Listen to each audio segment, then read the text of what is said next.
നമ്മളിന്ന് മത്തി കുരുമുളകിട്ട് വെക്കുന്നത് കാണണ്ടേ എല്ലാവർക്കും? വായോ, എല്ലാവരും ഒന്ന് സബ്സ്ക്രൈബ് ചെയ്ത് പോണേ. കണ്ട എങ്ങനെയുണ്ട്? ഒന്ന് വെച്ച് കാണിച്ചു തരാം. വായോ എല്ലാവരും. മത്തിയും ചതച്ചമുളകും കുരുമുളകുമാണ് ഇതിൻ്റെ അരപ്പെന്ന് പറയുന്നത് കേട്ടോ. ഹലോ ഗായ്സ്, നമസ്കാരം. അപ്പോൾ അതേ നമുക്കിന്ന് മത്തി കിട്ടിയിട്ടുണ്ട്. ഒത്തിരി വലിയ മത്തിയൊന്നുമല്ല, ചെറിയ മത്തിയാണ്, കുറച്ചേ ഉള്ളൂ. അത് നമ്മളൊന്ന് എൻ്റെ അമ്മ വെക്കുന്ന സ്റ്റൈലൊരു കറി വെക്കാൻ പോവാം. എൻ്റെ അമ്മ മാത്രം വെക്കുന്ന കറിയാണ് കേട്ടോ. അപ്പോൾ എല്ലാവരും ഒന്ന് സേവ് ചെയ്ത് വെച്ച് നോക്കണം കേട്ടോ. ഒന്ന് ഉണ്ടാക്കി കഴിച്ചും കൂടെ നോക്കണം. ഒന്ന് സബ്സ്ക്രൈബ് ചെയ്തേക്കണം കേട്ടോ. ഇഷ്ടപ്പെട്ടാൽ ലൈക്കും കമൻറ്റും ഇടണം. ഓക്കെ. അപ്പം നമുക്ക് വേണ്ടുന്ന സാധനങ്ങൾ നോക്കി. ഈ ചട്ടിക്കകത്ത് ഞാനിപ്പോൾ ഒഴിച്ച് വെച്ചേക്കുന്ന വെളിച്ചെണ്ണയാണ്. പച്ച വെളിച്ചെണ്ണ ഒഴിച്ച് വെച്ചേക്കുക കേട്ടോ. എന്ന് ഞാൻ അതിൻ്റെ കൂടെ ഒഴിക്കുന്നത് ഇച്ചിരി വിനാഗിരിയാണ്. 2 സ്പൂൺ വിനാഗിരി ഉണ്ട് കേട്ടോ. അതിൻ്റെ അകത്തോട്ട് ഒരു പച്ചമുളകിൻ്റെ അരി വീണതാണ്. പിന്നെ ഇനി നമുക്ക് വേണ്ടതെന്ന് വെച്ചാൽ പൊടികളാണ്. എന്തെല്ലാം പൊടികളാണെന്നറിയാമോ? മഞ്ഞൾപ്പൊടി, പിന്നെ ഗാർലിക് പൗഡർ, ഉലുവാപ്പൊടി, ചതച്ച മുളക്, കുരുമുളക്, മല്ലിപ്പൊടി. ഇത്രയും സാധനം ഇതിന് വേണം. അത് നമ്മൾക്ക് ഇതിനകത്തോട്ട് ഇട്ട് കൊടുക്കുവാണ്. ആ വെളിച്ചെണ്ണയും വിനാഗിരിയും ചേർന്ന് അതിനകത്ത് ഇട്ടിട്ട് കൊടുക്കുന്നുണ്ട്. ഇത് നമുക്ക് കുറച്ച് ഉപ്പ് വേണം. ആവശ്യത്തിന് ഉപ്പിട്ട് കൊടുക്കാം. ഇനി നമുക്ക് വേണ്ടതെന്ന് വെച്ചാൽ നോക്ക്, പച്ചമുളക്, കറിവേപ്പില, ഇഞ്ചി, ഒരു കഷ്ണം കുടംപുളി ചെറുത്, തക്കാളി, ഒരു ചെറിയ സവാള. ഇത്രയും കൂടെ നമ്മൾ അതിനകത്തോട്ട് ഇട്ട് കൊടുക്കും. കണ്ടില്ലേ, നമ്മൾ ഉപ്പ് ഇട്ട് കൊടുത്തിട്ടുണ്ട്. ഇനി നമുക്ക് ഇതെല്ലാം കൂടെ ഒന്ന് നല്ലപോലെ കുഴച്ചിട്ട് വെള്ളം ഒഴിച്ച് ആവശ്യത്തിന് നമുക്ക് അടുപ്പിൽ വെക്കാം. ഇനി ഇത് നമുക്ക് ഇച്ചിരി വെള്ളം ഒഴിച്ച് ഒന്ന് ഞവടി എടുക്കാം കേട്ടോ. അതിൻ്റെ തക്കാളിയുടെ ഒരു സാധനം വീണതാണ്, ഞാൻ കണ്ടില്ലായിരുന്നു.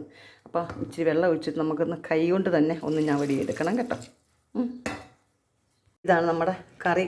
ഞാൻ കലക്കി ഞവടി എല്ലാം കൂടെ വെച്ച പരുവം കണ്ടോ? ഈ കളർ കണ്ടോ?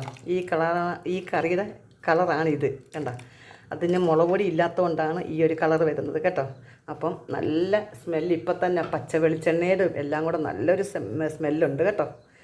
നമുക്ക് ഇതൊന്ന് മൂടി വെച്ച് തിളപ്പിക്കാം. മത്തി ആയതുകൊണ്ട് തിളച്ചതിന് ശേഷം ഇട്ട് കൊടുത്താൽ മതി. നമ്മുടെ കറിയെല്ലാം നല്ലപോലെ തിളച്ചിട്ടുണ്ട് കണ്ടോ. നോക്കെ, നല്ല ഉപ്പും പുളിയെല്ലാം കറക്റ്റ് ഉണ്ട്.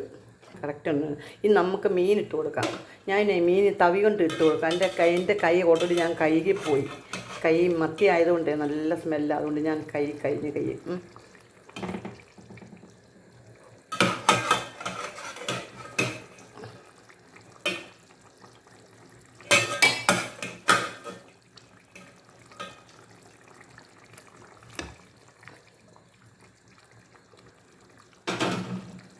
കണ്ടോ. നമ്മുടെ കറിയുടെ കളർ കണ്ടോ? മീനെല്ലാം ഞാൻ നല്ലപോലെ പറക്കി ഇതിനകത്ത് വെച്ചിട്ടുണ്ട്. ഇനി നമുക്ക് തിളപ്പിച്ചൊന്ന് പറ്റിച്ചെടുക്കാം കേട്ടോ. ഇതാണ് ഇതിൻ്റെ കളറ്. നമുക്ക് ഇതിനകത്ത് ഇടാനൊന്നുമില്ല, നമ്മളെല്ലാം ഇട്ട് കഴിഞ്ഞതാണേ. ഇനി ലാസ്റ്റ് ഇറക്കാൻ നേരത്ത് മാത്രം ഇച്ചിരി ഉലുവാപ്പൊടിയും കൂടെ ചേർത്താൽ മതി നമുക്ക് കേട്ടോ. നോക്കിക്കേ, അത്രേ ഉള്ളൂ. നമ്മുടെ കറി എന്താ എല്ലാം നല്ലപോലെ വെന്തിട്ടുണ്ട്. നമുക്ക് ഉപ്പും പുളിയൊക്കെ നോക്കാം അല്ലേ.